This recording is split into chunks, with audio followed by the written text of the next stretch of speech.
Right, hello again everybody. I'm just making this short video to sort of address a couple of comments I got about this machine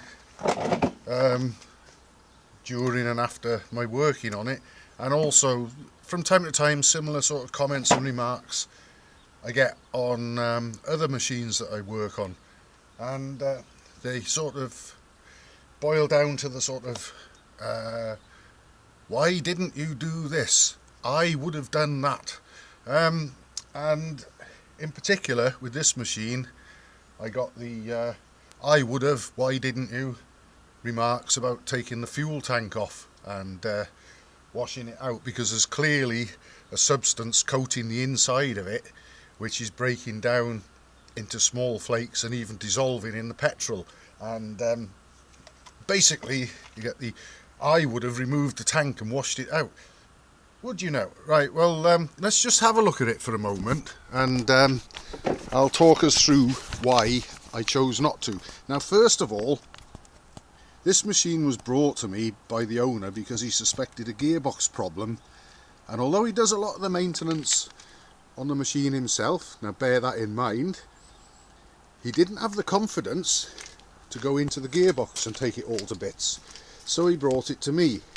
But he does do some of the maintenance and servicing on this machine himself, he told me.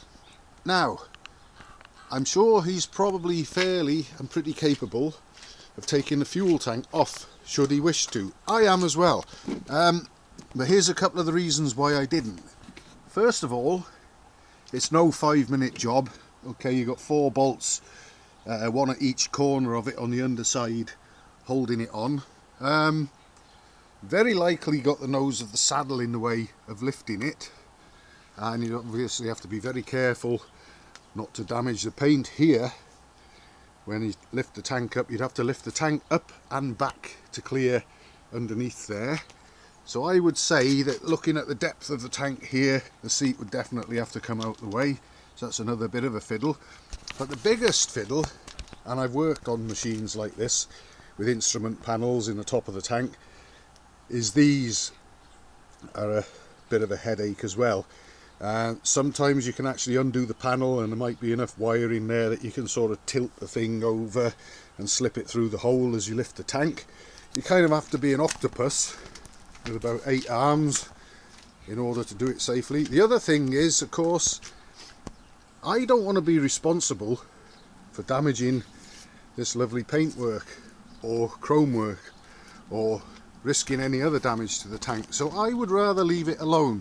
But on top of that, what I was doing, or had started to do, by filling the tank up with petrol and siphoning it to empty it out, I was getting a lot of the crap out. Also, the sort of stuff that was clogging the fuel tap initially seems to have gone. I rodded it through twice.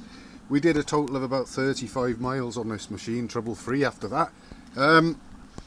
But I've also, when I've been running it with the petrol tap lever to the on position, where it'll take fuel from about this level and no lower, and any crap will be lower down than that. I also made sure that I had the tank quite full. On top of that, it would appear that whatever's in there is dissolving in the petrol, because when I siphoned the petrol out, it came out a rather dark colour, like tea with no milk in it. This is the sort of thing, it sort of feels like a coat of paint almost that's breaking down. Now, I can't imagine being able to do much, if anything. If I took this tank off and started trying to shake it around and pour stuff out of it, I risk dropping it for a start off. Spilling and sloshing petrol around might damage the paint. I don't want to do that, thank you. I want to be up on a deal where I get paid for doing the work I've done and not have to say I'll do it for free because I've buggered your tank up, mate. So that's another reason. But gradually, I think if the owner, when he wants to use this machine, keeps the tank pressed up with petrol and perhaps siphons it out, not necessarily every time, but frequently, he may gradually clear it anyway. But it's already at a point where it's obviously not a problem anymore, because I did the 32-mile round trip on the Black Mountain, and before that I did a little 5-mile trip closer to home just to see whether I was confident enough or not to go up the Black Mountain or not on it. So really, that is why I didn't do that. Not laziness, I could have done it, and it would have added a huge amount to the bill for the owner, because it would have been very time consuming and possibly not very productive. And of course, as I've already said, the owner can manage to do that himself should he wish to anyway, and I don't have to risk damaging the tank. So that is why I didn't do it.